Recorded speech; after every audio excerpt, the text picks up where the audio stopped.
Good evening, folks. I said I will pop on tonight and have a chat with you. So there's a lot to catch up on regards to Celtic and this week and transfers and going into pre-season next week.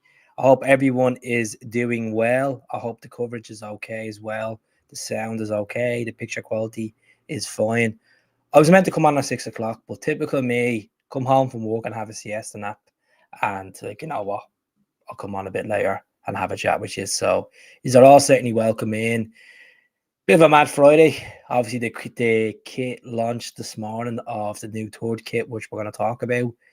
Mixed opinions across the Celtic fan base. And then the signing of Benjamin Nygren, who I've discussed in the channel so many times over the last 3 weeks. So these are all certainly welcome in. If you're watching on Facebook, please click that like and subscribe button. Go over to YouTube, the same name. Please do it if you can. I'm literally 20 away from 19,000 subs, so trying to dig back in and get the subs back up, because you know what, you need to get consistency, and that's what I need to get more followers and more subscribers. So everyone, I hope you are doing good. Pre-season kicks off next week. Our first game is against Queen's Park away, over in Queen's Park, over at Hampden.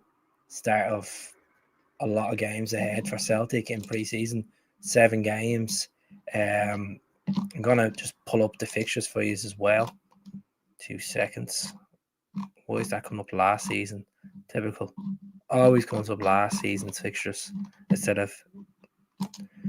But I'm glad to be back in, have a chat with you, get the comments in. Are you happy with Benjamin Nygren signing? What's going to happen with Nicholas Kuhn as well? Are we going to see the end of Gustav Lagerbielke? He's linked with a move to Braga in Portugal. There's a couple of clubs in the English Championship interested in Gustav Lagerbielke. How's it going, Big Tom? I hope you're doing well. I'm doing good. Not a bother. Not a bother at all. Just had to get up out of my sleepy head and come on and have a chat with you. Finish working and went for a little siesta nap. But Lagerbielke looks like he's on the verge of leaving Celtic. He was on loan at FC20 last season. Played 32 games. Scored 2 goals. 3 assists. Over 2,400 minutes of competitive football. Europa League football in there. So Celtic could cash in, could be 3 million if they really want to push the limit, make back some sort of the money they paid for off Ellsberg from. But you're very happy with him. Good stuff. Good stuff. We're going to talk about his stats. I'm going to talk about what he can bring. I would suggest do the usual. Go onto YouTube, go onto the socials, type this guy's name in, Benjamin Nygren, and have a look. He's finishing. Unbelievable. Absolutely unbelievable baller. The reason why we got him so cheap for 1.3 million, that the fee will rise up to 1.7, is because there was only 6 months left in his contract with Nygren in the Danish Superliga. So, good bit of business. I've seen a couple of Celtic podcasts today. Some people moaning that why are we going into the cheap option? We got Tierney on the cheap. We got Tierney for free. We got Ross Doolan for free. Why are we not spending big money on players just yet? Let the manager get the squad back in, assess the squad, see where he needs to strengthen, which he'll have a good idea anyway. Take these pre-season games as they come. Like, look, Queen's Park, Cork City, Newcastle. Then we're in the Algarve for 2 friendlies as well. Then we're over in Italy to play Ajax in the Como Cup, and then probably Como in the final. You know, I think it's a good bit of business for Celtic. Looks like I'm tiny, doesn't it? But then when I put the comments up, look like I'm absolutely tiny. I'll fix it now, which is a bit better. I wonder, will this be the actual away kit? Fingers crossed it is.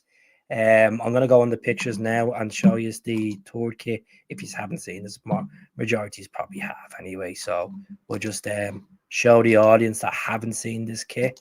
We'll talk about it. We'll talk about our opinion on it as well. So 1 second now. So this is the new third kit for this season. I don't know why the price is different. It's down as Guernsey for some reason. Sure. We'll fix it. For God's sake, typical. When you need to find it, you can't find it. There we go. Because I live in Scotland now, I'll just put pounds up. A majority of the people that follow me and watch this channel are based in Scotland or based in the UK. There's some in Ireland as well. There's some in Australia. There's some in Canada. So this is the new home kit. Mixed viewers. I seen leaked pictures of this last night doing the rounds. I posted up on my Facebook page. People were like, surely that's not it. There's a couple of AI photos going around of the tricolour one. I got told about 7 weeks ago from a good source that's good sources in the club that we were getting a jersey in relation to Irish roots and a tricolour. And here it is. It's directly on sale. You don't have to pre-order it. £75. Let's see. Can we zoom in? No, can't zoom in. My opinion on it, it doesn't look great in that picture because the grey shade. But on the players that have done the modelling for it, I think it's nice. It kind of reminds me of the Ireland Italian 90 or 90 and 88. It has that kind of that orange design on it, the back as well. But there's two different versions of this jersey. I'll go in and explain to you. So there's the authentic version, and then there's the replicate version. So the authentic version is basically like a player fit jersey, different material. The badge is basically printed into the crest or printed into the jersey, and then you have this little thing here to prove that it's an authentic jersey. And then the Adidas as well, that's printed in. With the replicate that you'd get for 75 quid, it's basically sewed in, the Adidas is, and then the crest is sewed on as well. So that's the difference with the price wise. The neck is a bit slightly different as well. The back, you just see there on the screen, that's on the authentic jersey as well. And I just realized this. I'm behind with the Stars when you see this. We have no Magnus. The Magnus deal is done. So there's no more Magnus on Celtic jerseys anymore, on adult size jerseys. So you won't see that on the back of the tops anymore, which, to be honest with you, it's going to be strange seeing it. Not seeing it, actually. Strange not seeing the Magnus on the back of the tops. But I think it'll look nice. People are saying it's a shocker, that kit. I'll politely pass on that kit. To be honest, it's grown on me. I think when you look at the actual, I'll get the pictures on JD and I'll show you Adam Eden modeling it. It actually looks nicer when you see the shorts and the socks off it as well as a whole in one. A lot of money for football jerseys, but this is the part of the business. If you're a big fan and you want to buy the merchandise and go all out, you're going to have to pay the dollar, don't you? You can either buy the replica or buy the authentic. I know a friend of mine bought the authentic home jersey, and he said there is a difference. So I'm just going to show you this here. If this comes on, a second now. Hope everyone is doing well, by the way.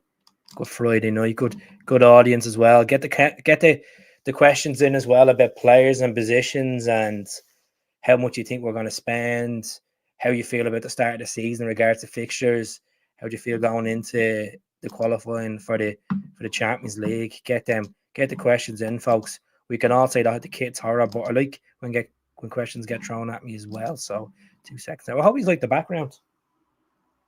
Little background, put some effort in for this podcast tonight. So where is this? All over the shop. I'll have a look at this now. I like it. Honestly, I think it's nice. Like, people are putting up there with the grey kit of 2019 with the pink V. People are putting up there with the kind of the minty Ford People's jersey from the early 90s. I like that Ford People's jersey. I know we don't want the blue and the white and the red on the jersey, but overall, I thought the jersey without the sponsor is actually nice. So let me see. Where is this? Oh, there we are. Here we are. So this will give you a better breakdown. This is the kit in full. You got this mint green shorts and socks. Some people were asking, why is it not white socks? Why is it not white shorts? I'm sure they probably do have a version. Celtic behind the scenes usually have a second option for these kits. They just don't really publish it. Like, see the dark green jersey from 2021. There was actually gold shorts for that was made, but Celtic never actually wore the gold shorts. We've gone down this model with Adidas that one of our shorts will have the 4-leaf clover on it. You go back to 2020, the black V-neck one, which is probably one of the best tops ever. That's the 4-leaf clover. That's when we introduced it. The following year was the dark green one with the round neck with the gold alphabet, the gold crest, which we won the League Cup against Hibs. That was an absolute cracker one. Kyogo scored 2 against Hibs. Then the following year, we went for the Irish Origins design, which was an absolute lovely one. The dark green one with the tricolour on the neck and on the cuffs of the arm. The following year, we went with the Irish Origins as well again for the pinstripe on the green for Paddy's Day as well. And then last season, we had the yellow one with the 4-leaf clover on its own, with the pinstripes going through, green pinstripes. So I'm all in for it. I think I like the 4-leaf clover and the design. I think it's cool. I don't think we'll ever wear it on a home jersey unless it's like it's gold. Some people are moaning, why do we not have a star above the 4-leaf clover? Don't need just the star above the 4-leaf clover. I think with the crests and then the star above it, it's more, it looks better. So that's it there. That's it in better detail. They're doing authentic shorts as well on the club website. We've seen it with the home jersey this season. They have that kind of tartan green shorts. I don't think Celtic will ever wear them. There's the women's one. I like it without the sponsor. I think it looks better without the alphabet. There's a better detailed picture of it on JD. So there we go, folks. It looks nice. 70 quid, a lot of money. Some people are not interested in it. Some people think it's horrible, but sure, when Celtic wear it, I'm sure it'll grow on you. And some people just won't like it. That's fine. So, right, let's kick off anyway. Enough talk about the kit. Here's my question. Is Nygren the next Matt O'Reilly? Well, we could go and play that 4-2-3-1 formation. I think we do need to change tactics moving forward. I know some people might say, why would you want to change something that's not broken? I think it just gives it a fresh approach. We could play Arnie Ingles and Callum McGregor as them two kind of holding midfielders, or Rio Tate in there with McGregor, and then have Kuhn, Benjamin Nygren, would have Maeda on the left, and then up front if it's Ida, or Maeda up front and play someone else on the left. His options, I'm going to pull up his stats and show you his stats here and give you a perspective of what Benjamin Nygren can offer to Celtic. This is a guy that's played over 200 professional games at the age of 23. He's been capped 4 times for Sweden as well. Scored against Northern Ireland and scored against Hungary recently as well. So he's getting there. As I said, it's a good bit of business for Celtic. I know some fans will feel like it's a cheap route as usual. Some fans won't feel like we're going to spend the money. Personally, I think going into this campaign, I think we will spend the money. And I'd like to obviously see the manager get a new deal as well. That's the most important, because there's no point of getting these players in on 5-year deals and they're going to play for Brendan for 1 season and then they may not like the next manager. And then that quality of a player, if he adapts to the league and he becomes an absolute baller, he could end up moving on quicker than expected because he might not suit. Look at Matt O'Reilly. Brought Matt in under Ange in January 22 from MK Dons for literally pittance. And then he spoke highly about Brendan Rodgers when Rodgers came in the door to replace Ange, and then became a player of 29 million euros. So this is Benjamin Nygren there. They haven't updated transfer market just yet, which I'm quite surprised. Coming from SC Nordjylland, he's a million valued player. As I said already on this channel today, we've signed him for 1.3 million with add-ons, which will go up to 1.7 million. And he's left-footed. He can play in the left. He can play in the right. Preferably, he's more plays on the right and likes to cut in, and he uses his left foot. Powerhouse, absolute powerhouse. I'll see, can I pull up his stats for this? God, these stupid ads. McDonald's burgers, everything. Typical. I'm not hungry. So there we go. So he played 32 games last season. 16 goals, 4 assists, 2,752 minutes. And this is a guy that had the captain's armband on a couple of times for Nygren as well. He had Europa League experience in the past. He's played as well for clubs in Belgium and clubs in Sweden. So he gets the sus. He seemed quite excited and happy to be signing for one of the biggest clubs in the world. And look at Celtic is one of the biggest clubs in the world because we were voted in the top 8 as top 8 in European football teams, stable clubs, financially stable. That's unbelievable because our business philosophy, as we know, we buy someone for like maybe 2 million and sell them for about 15 to 20 million. Players come and go and move on. But I'm looking forward to seeing him. Looking forward to hopefully get him in the mix against Queen's Park next week. Give him minutes under the belt. We're all looking forward to seeing Tierney back in a Celtic shirt as well. Looking forward to seeing Ross Doolan as well, pushing his career, perhaps as a Celtic number 1 in the future. You know, he has a lot of competition with 2 international keepers of Kasper Schmeichel and Sensalo there as well. So he's not coming back just to be a third choice keeper. He wants to make a statement. And I know a few fans are a bit iffy about Ross Doolan, but look, he came through the youth academy.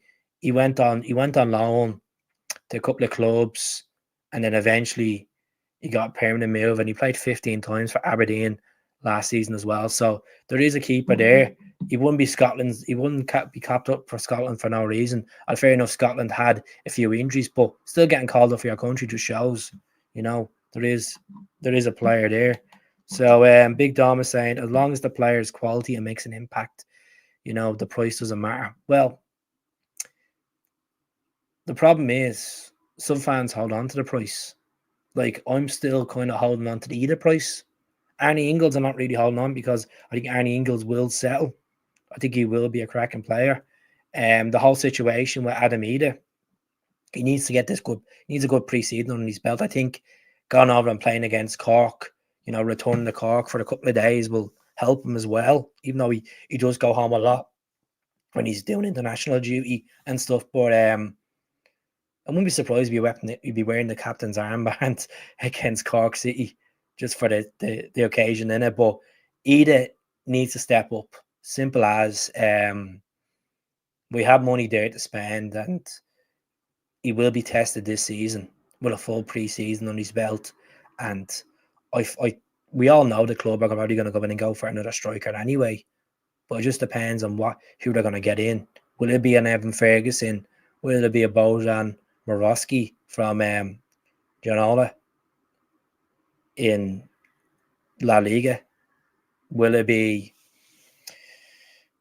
someone else? Will it be Kvistegarden? Is still Kvistegarden lingering around? You know, will it be Callum Osmond from Fulham, which there was reports that he was up at Celtic and medical was done, but yet he's still yet to confirm as a player. But what happened was yesterday, I was on Flight Radar. My missus works in the aviation side, and I was just checking stuff. And basically, I seen this private jet from Ballard in Denmark, because that's if you pronounce it, to Prestwick. And I'm like, hold on a minute. Is this Benji? Is this Benji on this private jet? Because maybe Glasgow have a bit of a capacity of flights because there's so much flights and we're in peak season. And so I posted on my social, and I said, could this be Benji?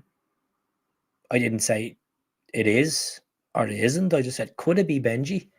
And I was right. I called it. I called it before other sources did. And I called about Jota as well, and I was right about Jota. And I feel a bit happy about myself. For once, to give myself a tap on the back. And there was pictures going off. There's pictures emerging last night of him coming off this black private jet. And then the Daily Record done a story saying that he's arrived in Glasgow. He's got a finalised deal. And then around midday today, it was confirmed that Benji has signed from Nygren for just below 2 million quid, about 1.3 million with add-ons, which is 1.7. So we're getting there. It's pace, folks. Like, this transfer window doesn't close until the 1st of September. So I understand he's want players in, he's want to go out and spend 5-6 million, maybe 10 million on a player. Like, I was watching Baz earlier on his podcast, and he made a great point. Basically, he said, do you think Celtic would have went out and spent 15 million on a Nicholas Kuhn? No, we don't have that type of model. You know, the reason why we went out and spent 11 million on Arnie Ingles is because we made the money on Matt O'Reilly, and we needed to get a like for like player, even though Ingles hasn't hit the impact just yet. I always say you give them a full season to settle in. I know Ida has had 18 months, and fair enough.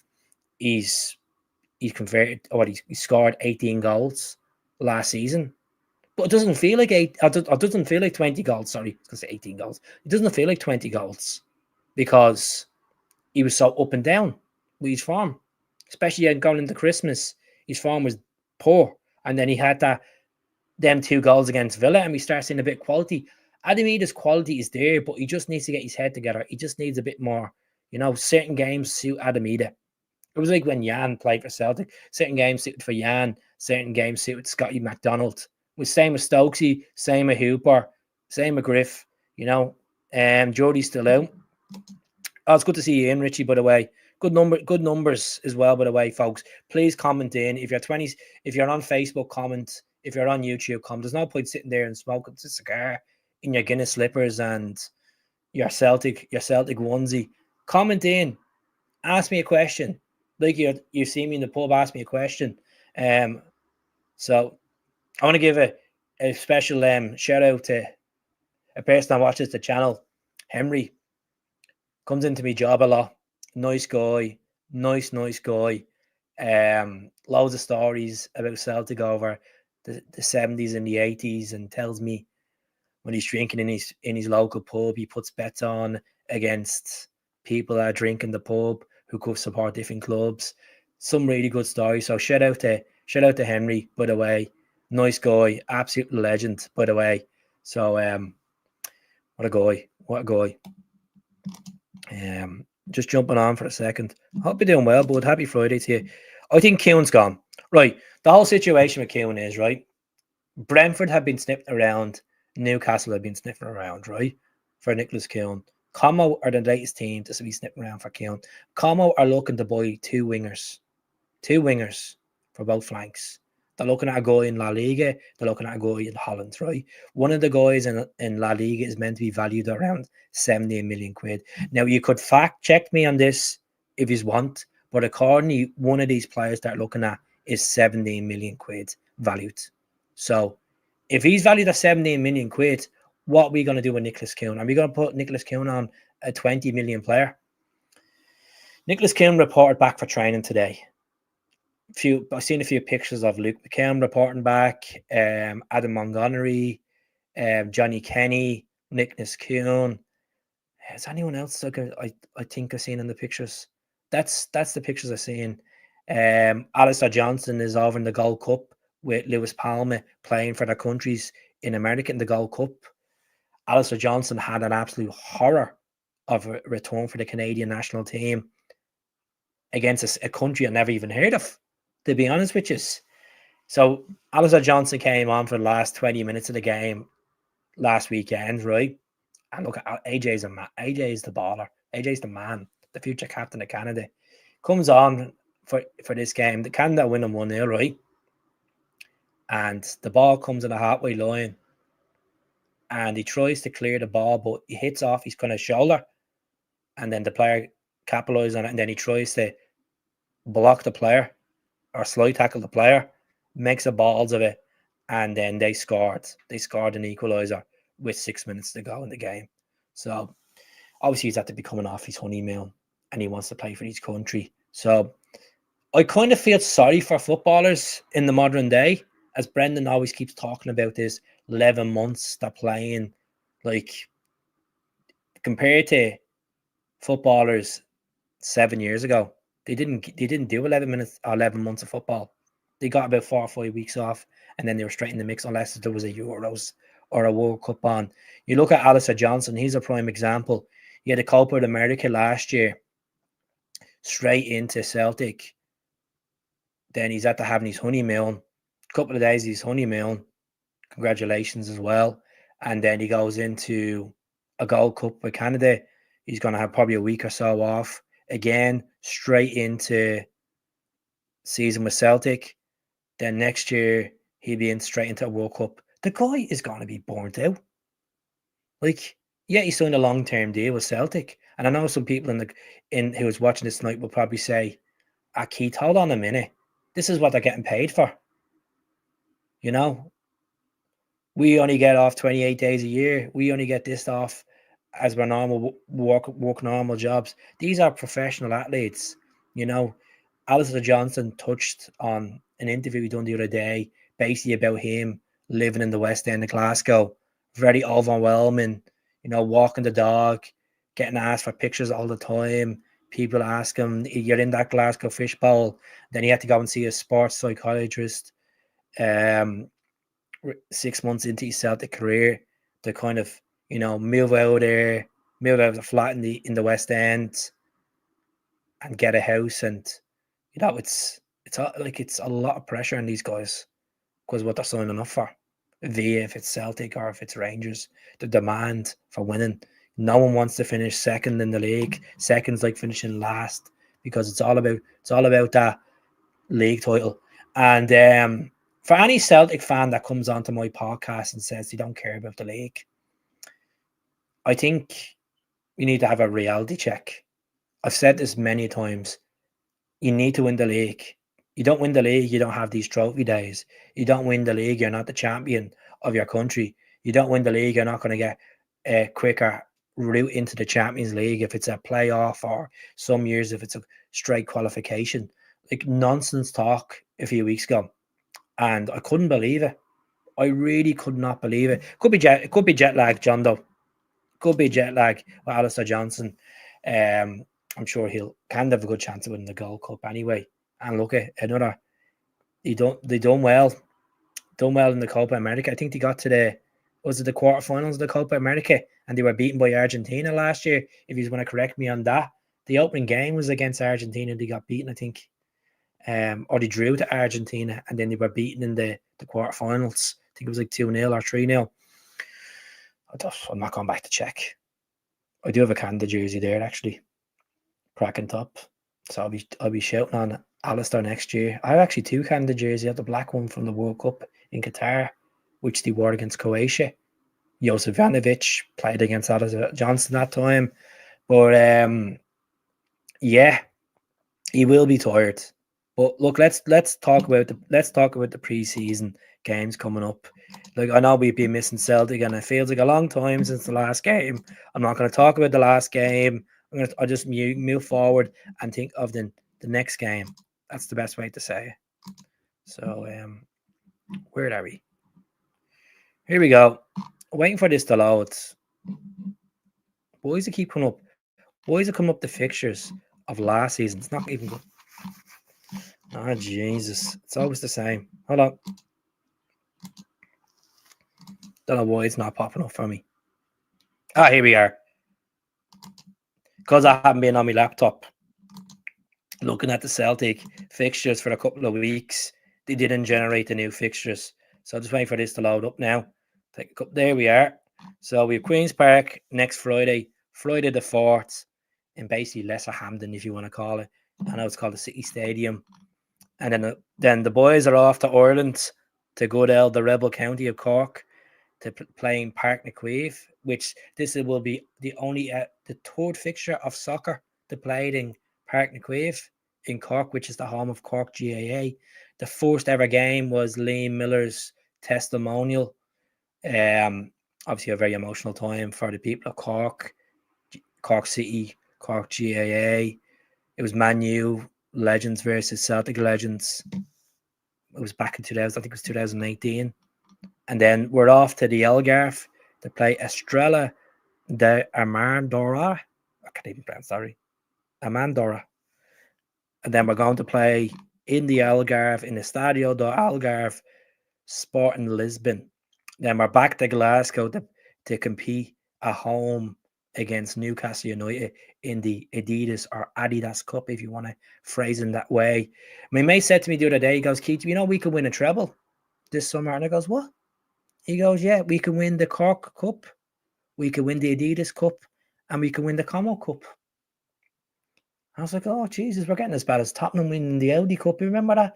I remember Celtic won the Wembley Cup back in 2009 when they played El Hayal and Tottenham Hotspur in Wembley. I'm sure a few of you went down for that. So yeah, there's the pre-season fixtures, folks. Ajax be a tough game. Como's in that tournament as well. Could be playing against Alex Valle. You never know. We could be playing against Nicholas Kuhn if he signs for them. But I think if the money's right for Kuhn, we will let him go.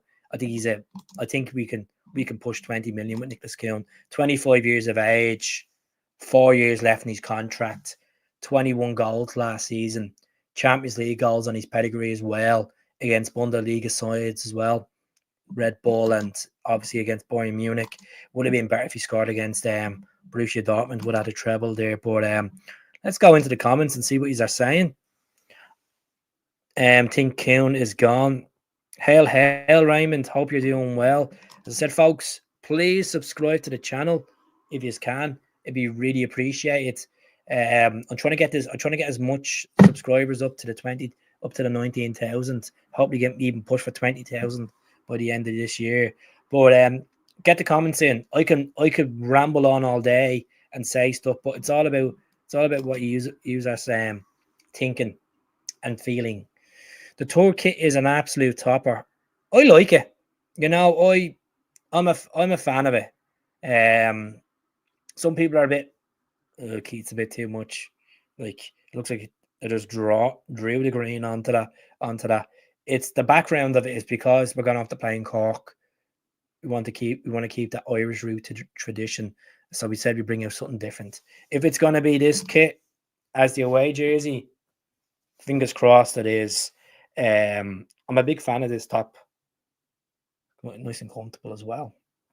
So the new third kit is £75 to buy, just the replica version, and then the authentic version is 120. The shorts are 38, and then the socks, whatever you want to deck yourself up. So the socks are green, the shorts are green, the top is white, and yeah, look at Adidas is making the mint office, making an absolute mint office.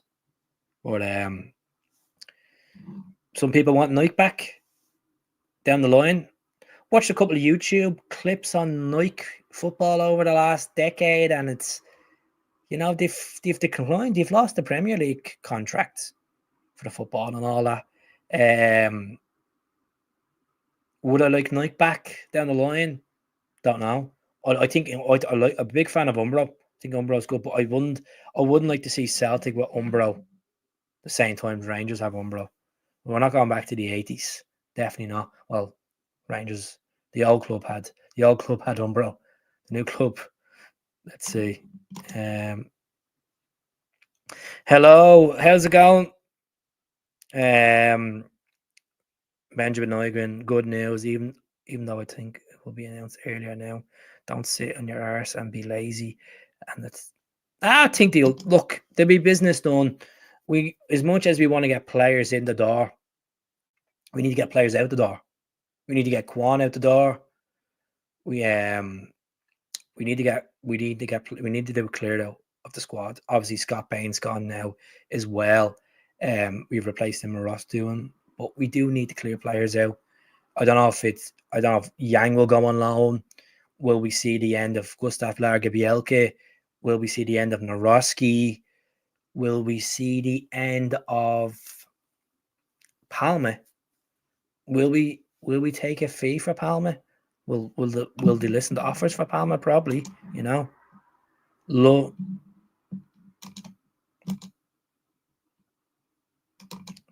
Get there.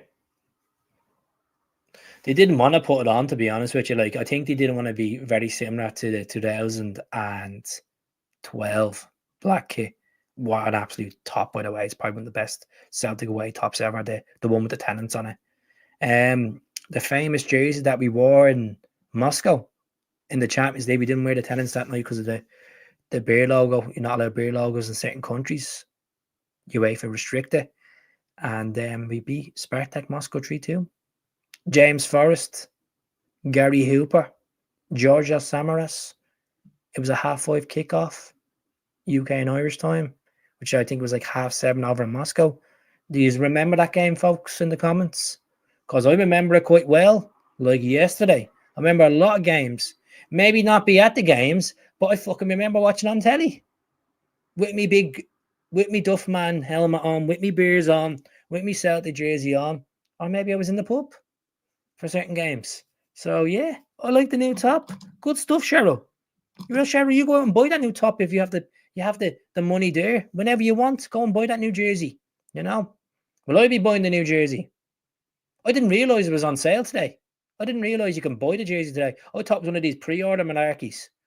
And then when my mate sends me a picture and he's like, "Oh, what do you think?" I'm like, "How did you get that?" And he's like, "It's on sale, Keith." I'm like, "Oh, well, I'm being too absorbed with Benjamin Nygren coming. You know, it's only material. It may be the most iconic club in the world in my eyes or your eyes, but it's only material, you know." Was it an own goal for the second in Moscow, but Forrest made it? Yeah, look, it doesn't matter.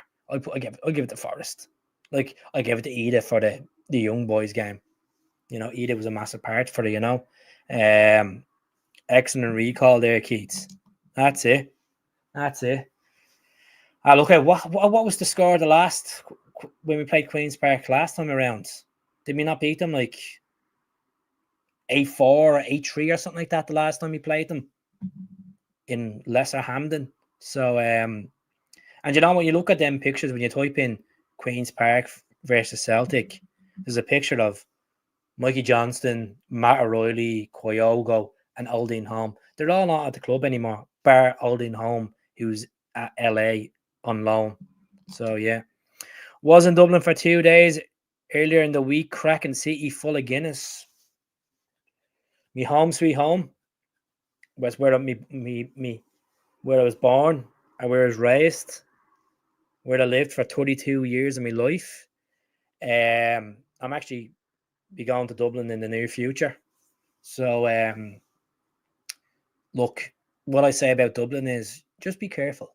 Just be careful. Be careful of what you're spending there and what pubs you go into, and just be careful in general because it's not a safe city as it once was, to be honest. Like I wouldn't go Dublin in the night time on my own.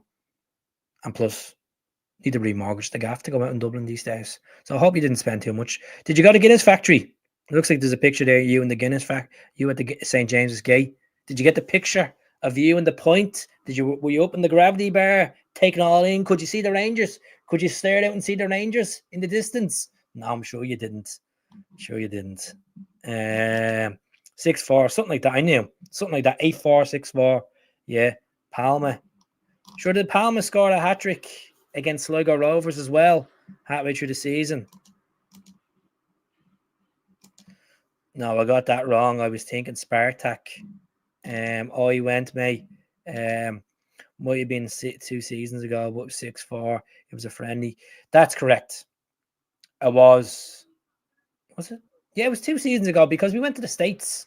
We jetted off to the States for our pre-season. We played, obviously, Man City, Chelsea. Who else did we play anywhere else in the States last year? I'm trying to think of. Did we play anyone else in the States bar them 2 games? Chelsea and Man City. Jesus Christ, I'm trying to refresh the brain here. Let me know in the comments. Let me know in the comments. Fact check me, folks. Hit a dig into the ribs. But yeah, I'm buying a new away jersey. I'm going to Santa Ponza in the start. I'm actually flying to Santa Ponza the night of the derby, the first derby. So I'm going to be absolutely steaming. Better be respectful though. Stephen getting on that easy jet flight. I might see one of you over in Santa Ponza that first week, September. So yeah, can't wait. Haven't been on a summer holiday since 2019. Can't wait. It's been 23 years since the last time I stepped in Santa Ponza. I'm not doing the streets of New York here when you think the way I worded it. But yeah. And I heard Mrs. Murphy's kitchen is gone. Miss Murphy's kitchen's gone. Tragic times. Sando Provo. Walked in Dublin 20 years ago, stayed in a pub, hotel, O'Shea, I think it was. That's on Talbot Street. Did you go to the Celt? The Celt is a phenomenal pub. Good scran in there as well. New shirt looks nice, but we'll be looking elsewhere to buy. The club's website is too expensive. I can understand that. It is a lot of money. I can understand that you could probably wait halfway through the season and probably get it for 40 quid. Have that wait around, but I don't blame you. It's expensive times. You look at even the new training gear that they brought out. A zip up 65 quid. Like I spent, I would say about £600 last season on the training and the jerseys and stuff.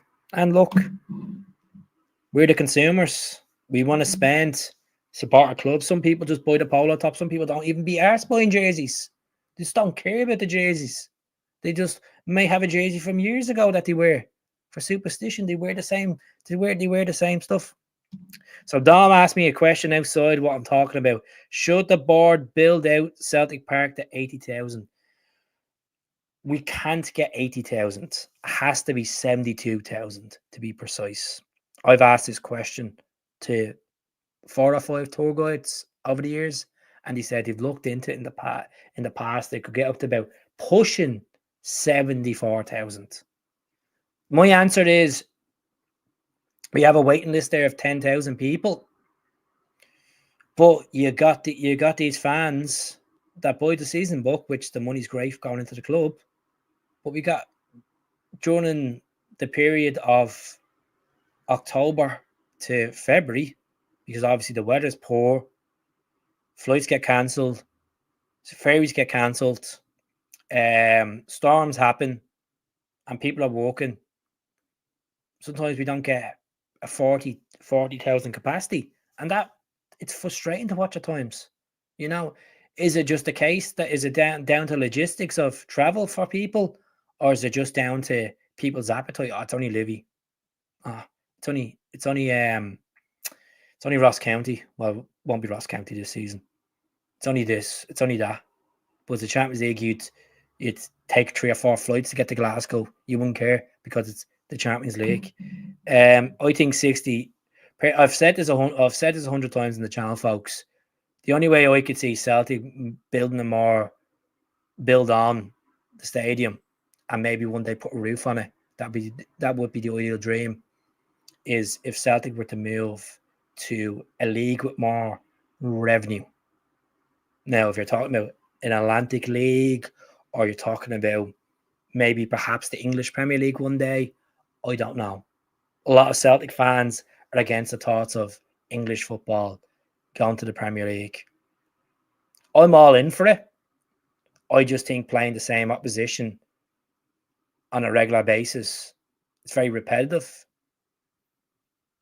It's, of course, I enjoy seeing a team play against regardless who it is, but I think it'd be a better opposition, better quality players you're playing against. You know, Celtic as a tool, massive marketing tool.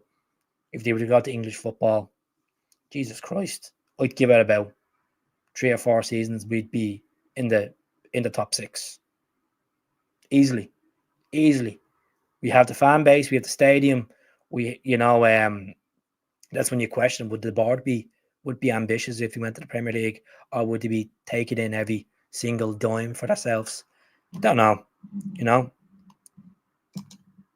Yeah, but like a lot of people are against the thoughts of English Premier League proposal, and I can understand. I can understand that we've always played in Scottish football and we've dominated. We've won 55 titles, and sometimes change is good, folks. I know the thought of trekking down to London to play in Stamford Bridge. Not everybody's on everybody's menu, or trekking to Brighton. It's not on everyone's menu, or trekking to St James's Park is not on everyone's menu. But for God's sake, he's trekking up to Aberdeen, like. So I think it could happen in my lifetime. You know, there was talks of it back in the 90s. There was talks of in the 2000s that Celtic and Rangers were going to go, but I just don't think the police down in England wouldn't want Celtic. You know, and I'm not saying we're in that frame of like what Rangers are, hooligans smash up Manchester. Not in that at all. I just think a lot of English fans are very stubborn. They're very, they like to hit Celtic with a dig, saying, "Oh, anyone can win in the Scottish Premiership." Hold on a minute. Aaron Ramsey couldn't cut the sauce. Freddie Ljungberg couldn't cut the sauce. I hate this bullshit when you bring up saying that players will come up and just stroll the Scottish League. Pitches up here are worse. Did Livy get an actual grass pitch? Because I seen that pitch was being relayed. I know Martindale was saying that they were changing the artificial pitch because if they didn't change the artificial pitch, they weren't getting into the premierships this season. So let me know in the comments: is it a case that Kilmarnock, Falkirk, and Livingston, that pitches are gone, or is it still plastic? Is it still plastic, or is it just is it more of up-to-date plastic pitch? Jesus Christ, more plastic pitches. And you know what? You turn around and you say to Kieran Tierney, Kieran, you just go on and you just go on and take a holiday for the weekend because you're not playing on that pitch, because it's not going to do you any good. It could end your career if you get a bad tackle. Simple as. Up to date, that's no problem. Yeah, Joey Barton's a great prime example. He didn't do well up here. Said he's going to he said he was going to basically be more superior than Scott Brown up here. And what happened there? Men versus boys, eh? Remember that game quite well, the 5-1 game. Dembele hat-trick. Remember that quite well. So I'm going to stay on for another 10 minutes. I hope you're enjoying the podcast. I'm all in for the new jersey. I think it's nice. It's growing on me. Let me see.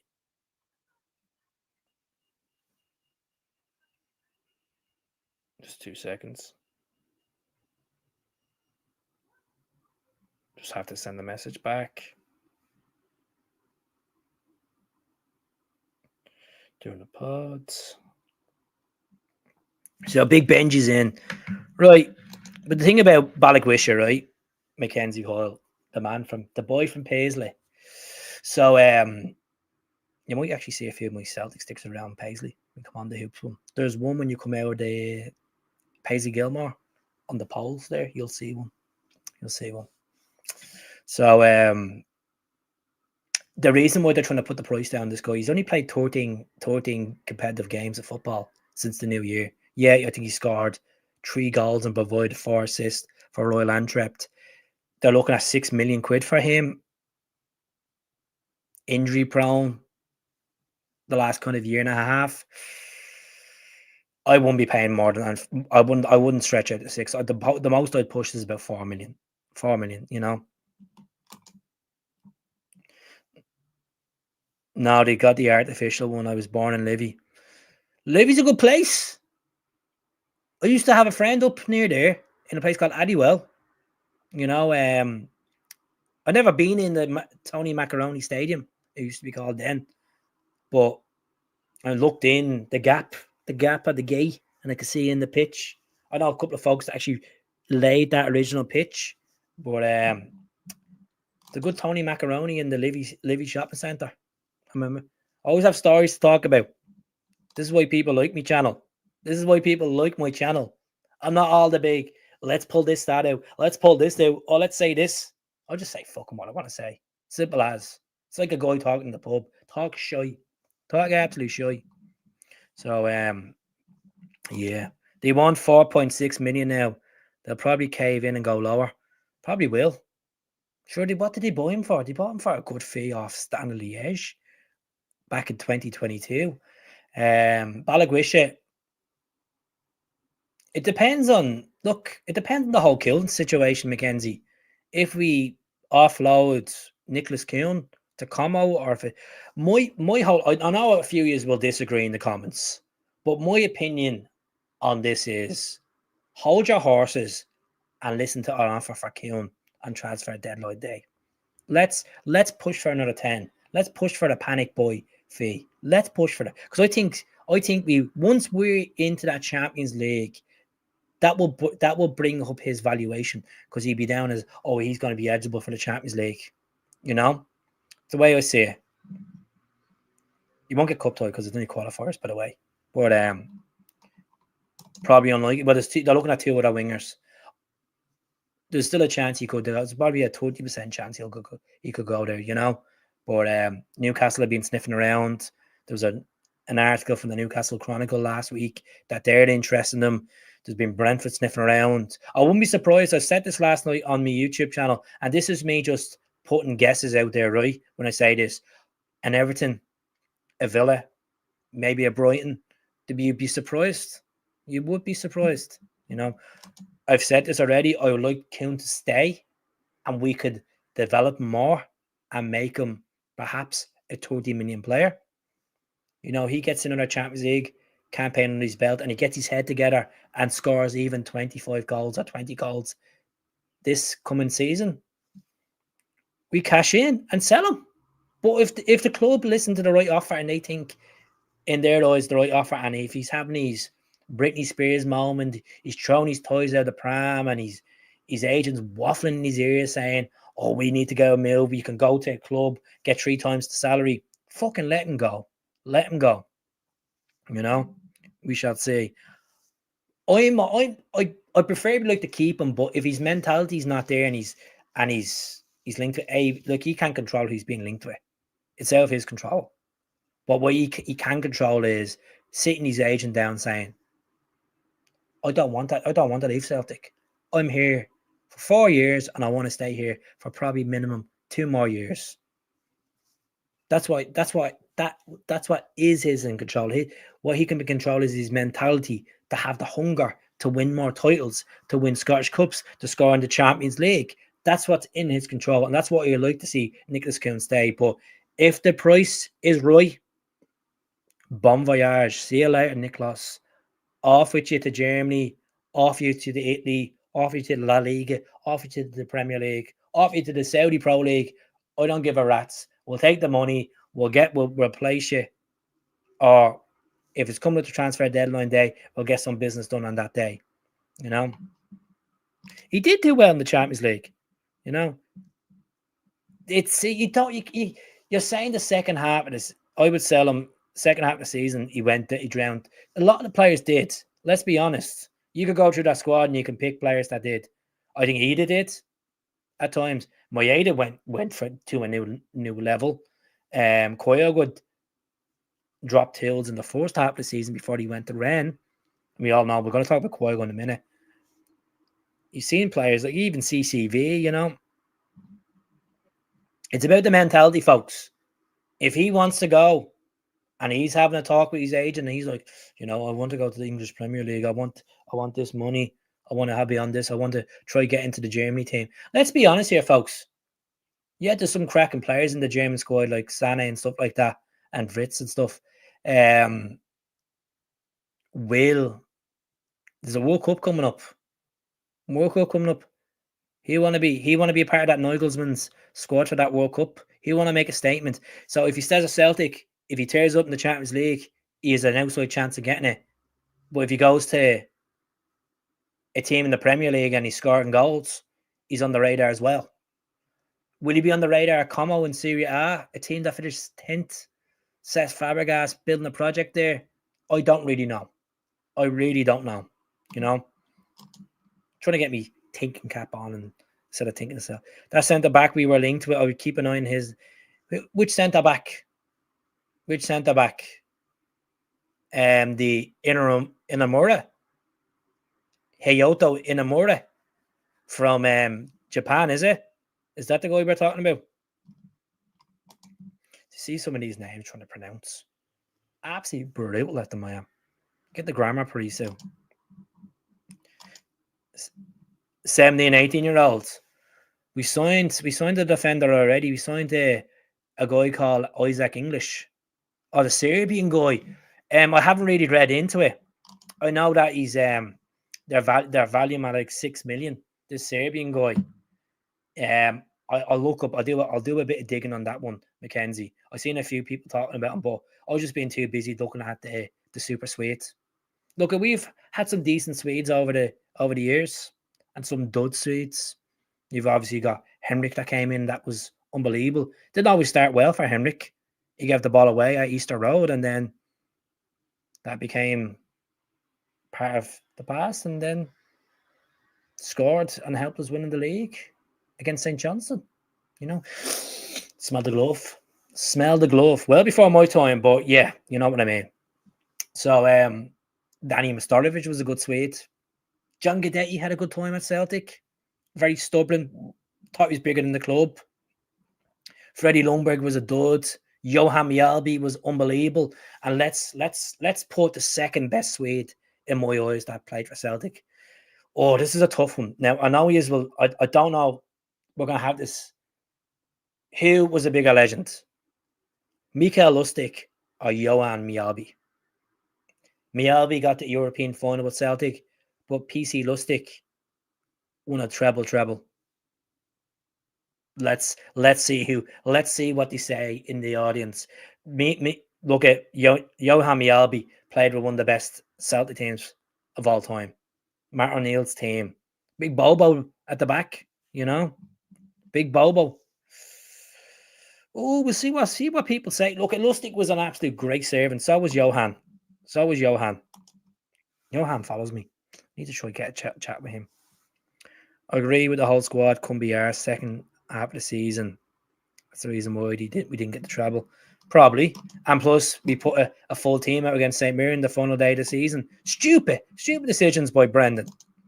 Nygren is a win. He maybe profit and he falls. Look at, he was a 6 million rated player. They bought him for 600 grand, Nigel, and they sold him for 1 point. They sold him for 1.3 before add-ons. So they made money. They made double, well, nearly triple profit when you think about it. Love Lustig, but come on, Mjällby, what a guy, big Johan. He was like the Swedish. Who was that? What was the name of that boxer in? Oh my God, what was the name of the Russian boxer in Rocky? Oh my God, I can't believe I forget his name. What's the Russian boxer's name in Rocky, folks? Get on it and tell me. Kind of reminds me of is it Iceman as well in Top Gun? He sadly passed away recently. That's the one. Is it? Dolph. But yeah, Johan was an absolute brick at the back. Johan Mjällby, better team. But Mikael, but as I was saying about the Swedes, we've had some cracking Swedes over the years and some duds. But look at Gustav Lagerbielke. He looks like he's on the way to Braga in the Portuguese league. They've inquired about him. And you know how there's truth to this story. Here we go. Tweeting about it this morning. Fabrizio Romero saying Braga have inquired. 2 million bid thrown at Gustav Lagerbielke. The club, I don't know if they're going to accept that or not. He had a good campaign in the Eredivisie. He played 32 games in total last season. And he scored as well, I think, in the Europa League and stuff like that. So we'll see what happens with that. Nick Golds. Taking my boy on the tour to Paradise. It's going to be brilliant. Haven't been on it for days and fucked. Ivan Drago. That's the one. Been on it for days. Well, Celtic Park. I done the tour when they only done the dressing rooms up there. It was about 6-7 months ago. And unbelievable. Unbelievable.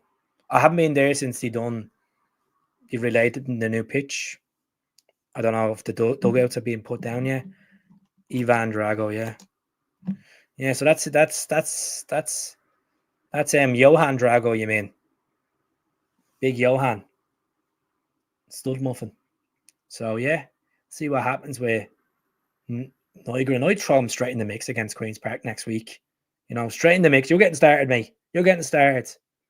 I'm sure he'll meet Nicholas Kuhn, and Nicholas Kuhn's head to be like, oh, I'm linked with this club, I'm linked with that club. Players will always be linked to clubs. Drago. Love this chat. I'm glad you like the chat. I need to go in a few minutes. I need to go and get a chippy. Fucking starving I am. Oh, God, get myself a good sausage supper. Grab them sausages in the hand, eh? Dip them into the ketchup. Yup, Elvin. That time of the month, is it? Is it that time of the month to get them sausages in? Oh, Jesus. My missus will watch this podcast later on, and she'll be like, what's going on with him? Is he coming out of the closet or something, is he? Is he coming out of the bleeding closet? Is this Pride Month or something, is it? The sausages. But, no, I'm gagging for the chipper. No, but you'll have a great experience at Celtic Park. Honestly, I always get emotional when I go in. Like, if it's a game or if it's a stadium tour, or even if I'm going up and walking around there, you can't beat it. It's just beautiful. It is absolutely beautiful. And it can get expanded. There's more putting in. There's more, obviously, I don't know, have they painted the beams around? Did they paint them beams? Have they put up new mesh around the stadium? You know, let me know in the comments. You know, I seen the video of that guy done the drones guy. He done a video about Celtic Park, and the security guard was being a bit of a, I'm bringing the place for you. Feel for it. But the guy went in and asked for his consent. And then he ended up flying it in public place anyway. It wasn't a match day. He was just acting the absolute tossy about it. But I'm sure he's a nice guy, the security guy. He's just trying to do his job. But he should have listened to the guy as well. You know, should have listened to the guy. You know, can't be a bar of sausage, sir. That's it. Hold them in your hand and, you know, wagging it. You know, and definitely getting craving one. I am craving the batter sausage. Oh, Jesus. But yeah, I'm glad you're enjoying the podcast tonight, folks. All I can ask is just subscribe. I'm not looking for fucking money here. I'm not looking for people to donate money to the subscriptions, because simple as I took the foot off the price. I took myself off the horse for months. I was dealing with family stuff, and when your head is not in it, your head's not in it. I know you all hear this X Factor story time and time again. Me talking about this, me talking about that, and you're all like, "Oh, Jesus Christ! Just press the red X." But no, I need to get this YouTube back at some sort of capacity, because you were all used to come to me. But instead, you're going somewhere bleeding else. Why is not looking at me? Why just want to look at that person? Why just want to look at this person? Some people are much better than me. Fair enough. But I am who I am. I'm in a league of my own. You know? You won't liquidate me.